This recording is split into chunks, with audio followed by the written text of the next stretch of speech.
தமிழக நாட்டார் மரபில் இருக்கிற குலசாமிகளின் பெயர்களில் ஒன்றான வெள்ளைச்சாமி அவர்கள் மிக பொருத்தமாக ஒரு குலசாமியின் முத்தத்தை இங்கே தந்திருக்கிறார்கள். அந்த கவிதை ரொம்ப அற்புதமாக போகும். அந்த குலசாமியின் முத்தம் என்கிற தலைப்பிலே அமைந்திருக்கிற அந்த கவிதை ரொம்ப அற்புதமாக போகும். வயல்களே உலகமாகி போன கருப்பாயி, அவளுக்கு உலகமே வயல்கள் மட்டும்தான்.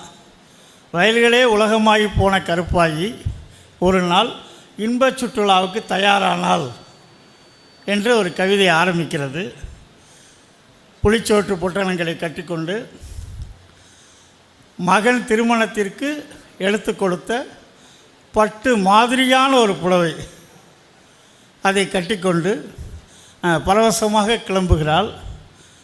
அந்த சுற்றுலா பேருந்து தான் அவளுக்கு விமான பயணம் போல் இருக்கிறது. ரொம்ப அழகாக சொல்லிட்டு போகிறாரு.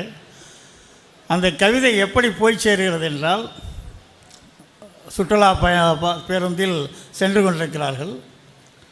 பல இடங்களையும் வேடிக்கை பார்க்கிறாள்.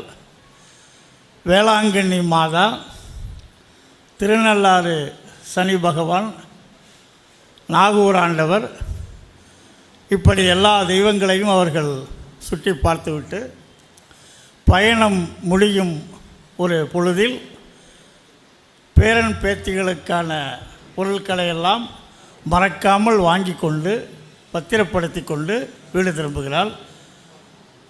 அதற்கு பிறகுதான் அவர் எழுத வந்த கவிதை இருக்குது. வாசலில் நின்று வரவேற்ற பேரனை, வாசலில் நின்று வரவேற்ற பேரனை வாடா என் குலசாமி என்று வாரி அணைத்த, வாடா என் குலசாமி என்று வாரி அணைத்த அவள் கன்னங்களில் முத்த அருளை வழங்கினான் குலசாமி என்று அந்த கவிதை முடிகிறது.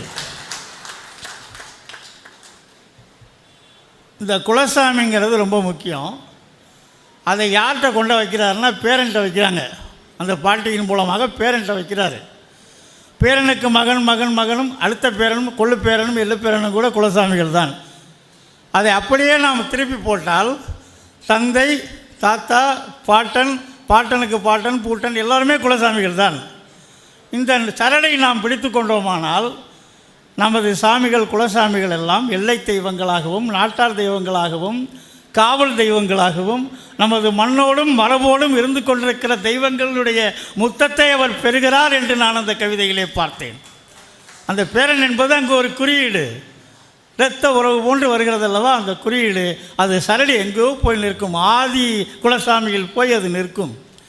இதிலிருந்து நாம் எதை பார்க்க வேண்டும் என்றால், மிகப்பெரிய பெருந்தெய்வ வழிபாடு, மிகப்பெரிய ஆலயங்கள், அவைகளெல்லாம் நம்மீது பின்னி வைத்திருக்கிற, பிணைத்து வைத்திருக்கிற, தலையெல்லாம் பிணைத்து வைத்திருக்கிற சடங்குகளை, சம்பிரதாயங்களை, ஆச்சாரங்களை, அனுஷ்டானங்களை எல்லாம் ஒதுக்கிய பெருந்தெய்வத்திடம் போய் நாம் முத்தம் கேட்க முடியாது. ஒரு பெருந்தெய்வம் நம்மை கொஞ்சம் குழாவாது வராது. நமக்கு உரிமையோடு உணர்வோடு எங்கு முத்தம் கிடைக்கிறதோ அதை சொல்லத் தெரிகிறது என்று நான் மிகுந்த ஆச்சரியப்பட்டேன்.